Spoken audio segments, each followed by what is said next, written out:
दोस्तों इंग्लैंड के खिलाफ 5वें टेस्ट मैच में आयल ध्रुव जुरेल के तूफान। दोस्तों ध्रुव जुरेल अपन बल्लेबाजी से सबके हैरान कर देहलस और मात्र इतना गेंदा में ही ठोक देहलस 99 रन और तोड़ देहलस धोनी के वर्ल्ड रिकॉर्ड। दोस्तों आप भी देखल चाहतानी ध्रुव जुरेल के तूफानी बल्लेबाजी के पूरा वीडियो तो ये वीडियो के एक लाइक करके चैनल के सब्सक्राइब जरूर करें। दोस्तों जैसन कि आप सभी लोगों के पता बा भारत और इंग्लैंड के बीच में 5 टेस्ट मैचन की सीरीज के शुरुआत हो चुकल बा, जेकर 4 मुकाबला खेलल जा चुकल बाना सो और अब 5वां टेस्ट मुकाबला 7 मार्च के खेलल जाई सुबह 9:30 बजे से, जिसमें दोनों टीमन के बीच में काफी ज्यादा घमासान देखे के मिली और ये 5वां टेस्ट मैच दोनों टीम के खातिर बहुत ही महत्वपूर्ण बा। सबसे ज्यादा इंग्लैंड टीम के खातिर, काहे कि भारतीय टीम इस टेस्ट सीरीज पहले ही जीत चुकल बा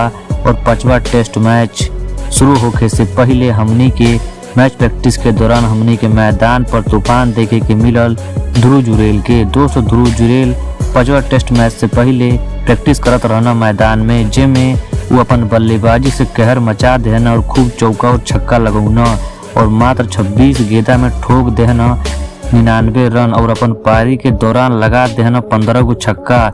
दोस्तों ध्रुव जुरेल कैसन विकेट कीपर बल्लेबाज हुआ, आप अपन राय नीचे कमेंट सेक्शन में कमेंट करके जरूर देव जा। धन्यवाद।